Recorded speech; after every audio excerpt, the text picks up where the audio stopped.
Hello दोस्तों, स्वागत है आप सभी का K2 एकेडमी में। आज हम झारखंड पैरामेडिकल एंट्रेंस एग्ज़ाम 2024 के लिए कुछ बायोलॉजी के इम्पोर्टेंट क्वेश्चन लेकर आए हैं, जो कि डायरेक्ट आपके एग्ज़ाम में आने वाला है। और आप लोगों को मालूम ही होगा कि आपका जो एग्ज़ाम है वो 6 अक्टूबर को होगा आपका एग्ज़ाम।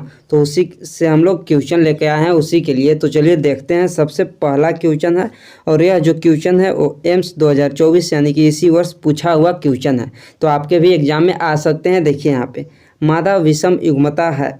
मादा विषम युग्मता क्या है? एक्स एक्स और एक्स वाई, एक्स एक्स और एक्स ओ, जेड जेड या जेड डब्ल्यू, इनमें से सभी। तो सबसे पहले कि देखिए यहाँ पे एक होता है नर विषम युग्मता और एक होता है मादा विषम युग्मता।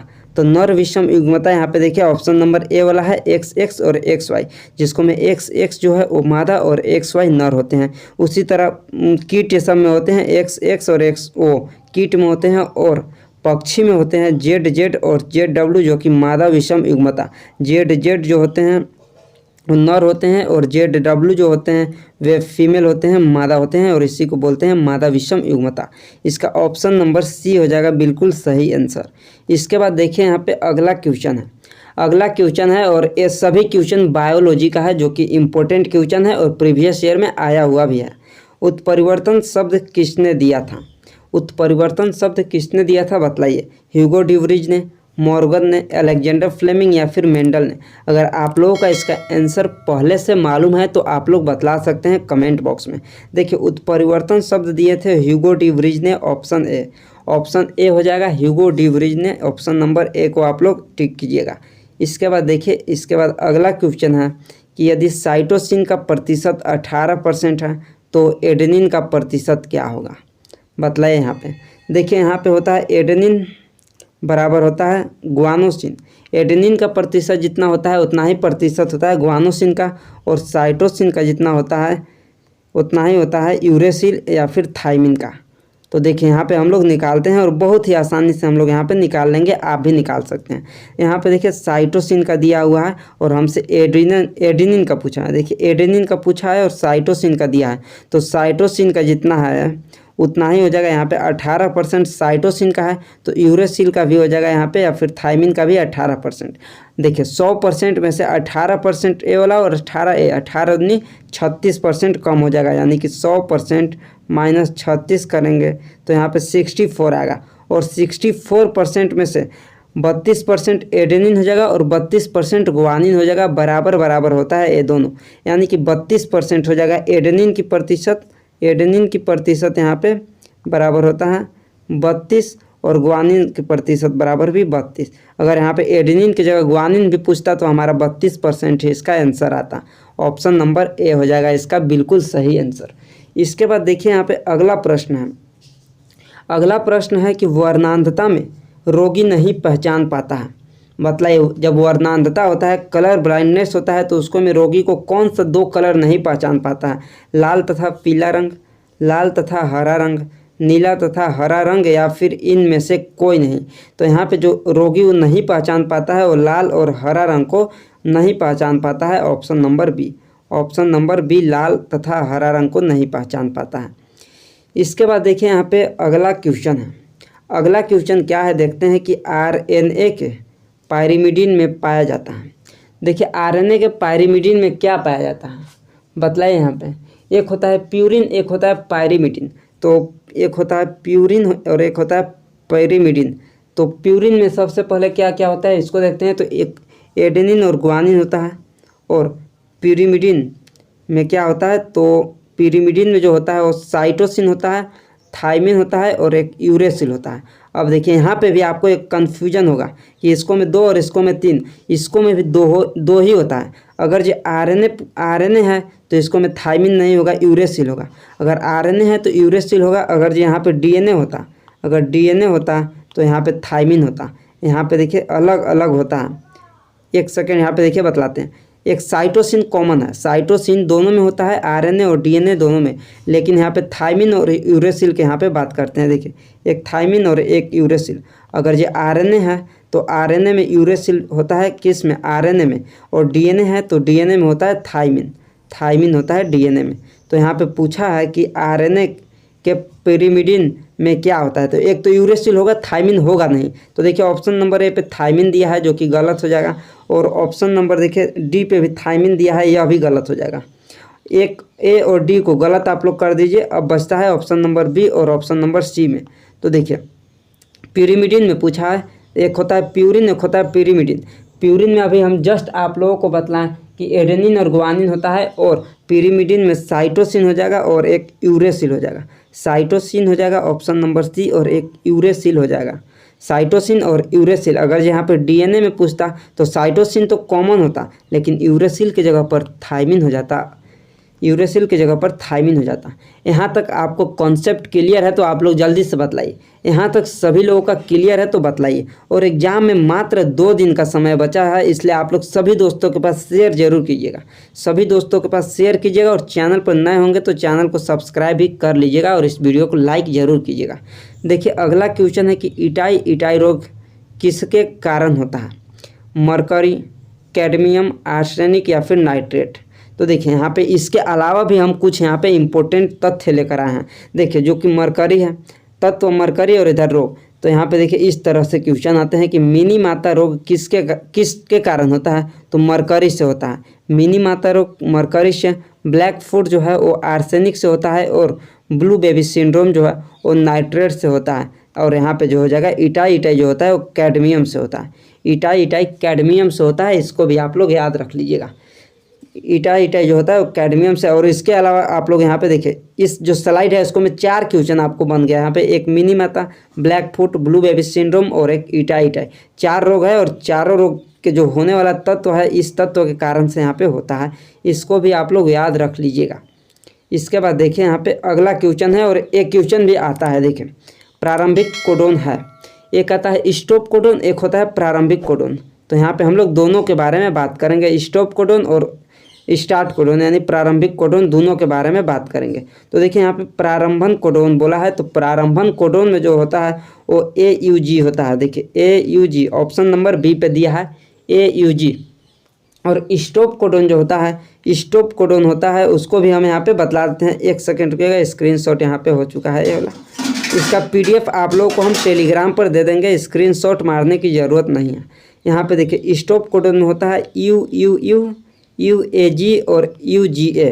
इन तीनों जो है ऑप्शन नंबर बी के अलावा 3 ऑप्शन जो है वो तीनों स्टॉप कोडोन है, और ऑप्शन नंबर जो बी है वो प्रारंभन कोडोन है, प्रारंभन कोडोन है। और इसका right answer option number B हो जाएगा। और इसका PDF हम आप लोगों को टेलीग्राम पर दे देंगे, डिस्क्रिप्शन में और कमेंट बॉक्स में लिंक दिया हुआ है टेलीग्राम का, आप लोग जाकर ज्वाइन हो जाइएगा, या फिर आप लोग सर्च कीजिएगा K2 एकेडमी टेलीग्राम पर, तो वहाँ पर आपको मिल जाएगा।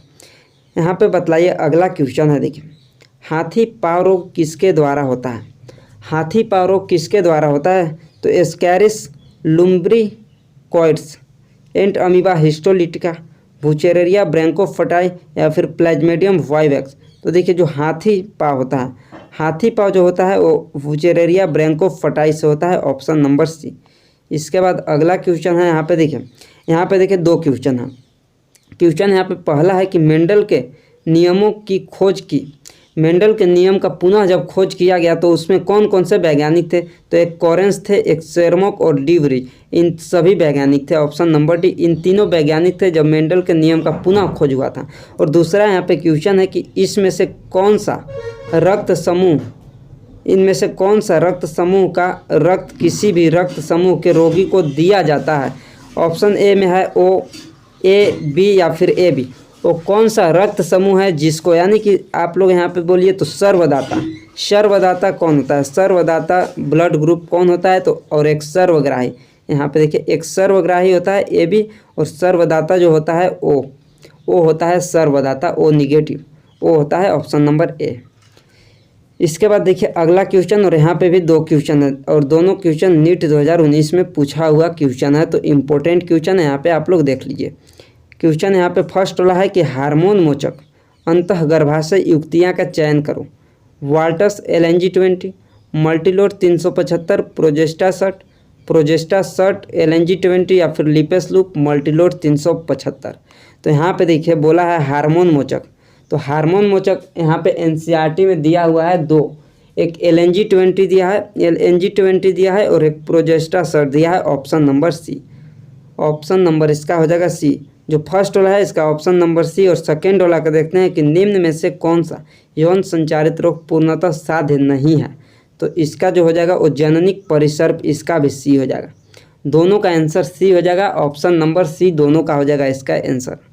इसके बाद देखिए यहाँ पे अगला क्वेश्चन है कि इनमें से कौन सा रोग 21वीं गुणसूत्र की त्रिसूत्रता के कारण होता है, यानी कि ट्राइजोमी के कारण होता है। 2n+1 होता है ट्राइजोमी, 2n+1। पहले के अगर आप लोग क्लास किए होंगे तो इसको हम बतलाए थे 2n+1 trisomy, 2n-1 monosomy, 2n+2 और 2n-2 ये सभी हम बतलाए थे वहाँ पे। तो देखिए यहाँ पे 21वें गुणसूत्र की त्रिसूत्रता में होता है क्या, Klinefelter syndrome, Turner syndrome, down syndrome या फिर फिनाइल कीटोन यूरिया। बतलाइए कौन सा होता है, सभी लोग बतलाइए कमेंट बॉक्स में इसका आंसर। तो इसका जो राइट आंसर हो जाएगा वो option number C down syndrome होता है, डाउन सिंड्रोम होता है। और इसको में टोटल जो क्रोमोसोम हो जाता है वो 47 हो जाता है। इसके बाद देखिए यहाँ पे अगला क्वेश्चन है, इसका हो गया option number C right answer. इसके बाद देखिए यहाँ पे अगला जो क्वेश्चन है वो पुष्प के मादा जननांग को क्या कहते हैं, जयांग, पुमंग, बाह्य दल या फिर अंडाशय। बतला यहाँ पे देखिए एक पुष्प के नर भाग होता है, नर भाग, और एक होता है मादा भाग। एक को बोलते हैं जो नर भाग होता है उसको पुंकेसर बोलते हैं, पुंकेसर, और मादा भाग को स्त्री केसर बोलते हैं या फिर उसको जयांग बोलते हैं, स्त्री केसर बोलते हैं, जयांग। कुछ लोगों का देखिए आपका अंडाशय आ सकता है, लेकिन यहाँ पे बतला दे रहे हैं कि जयांग के अंदर ही होता है अंडाशय। ऑप्शन नंबर डी नहीं होगा, इसका राइट आंसर हो जाएगा ऑप्शन नंबर ए स्त्री केसर, स्त्री केसर। इसके बाद देखिए यहाँ पे अगला जो क्वेश्चन है कि पराग कणों में विशेषकर कौन सा विटामिन होता है, पराग कणों में विशेषकर कौन सा विटामिन होता है, vitamin B, vitamin A, vitamin D या फिर विटामिन सी। तो इसको में जो विशेषकर होते हैं वो विटामिन बी होते हैं, विटामिन बी होते हैं। इसके अलावा बहुत सारे और भी विटामिन होते हैं, लेकिन यहाँ पे विशेषकर पूछा है इसलिए विटामिन बी हो जाएगा। विटामिन ई भी होता है, लेकिन इसका जो राइट आंसर होगा वो ऑप्शन नंबर ए ही हो जाएगा, विटामिन बी। इसके बाद देखिए अगला क्वेश्चन, और यह भी क्वेश्चन प्रीवियस ईयर में आया हुआ क्वेश्चन है, और यह क्वेश्चन RUHS यानी कि राजस्थान में क्वेश्चन आया हुआ है, और एक क्वेश्चन आपके भी एग्जाम में आ सकते हैं। देखिए, और यह 2023 में भी आया हुआ है, तो इस बार तो आ ही सकता है, देख लीजिए। इसलिए कि कौन से पौधे में जल परागण पाया जाता है, वाटर हायसिंथ, मुकुदनी यानी वाटर लिली, गेहूँ या फिर वेलिस्नेरिया। एक क्वेश्चन को हम पहले की क्लास में भी बतला चुके हैं कि जो इसका राइट आंसर बतलाइए क्या हो जाएगा। जल परागण जो होता है वो वेलिस्नेरिया में होता है, ऑप्शन नंबर डी, वेलिस्नेरिया हो जाएगा इसका राइट आंसर।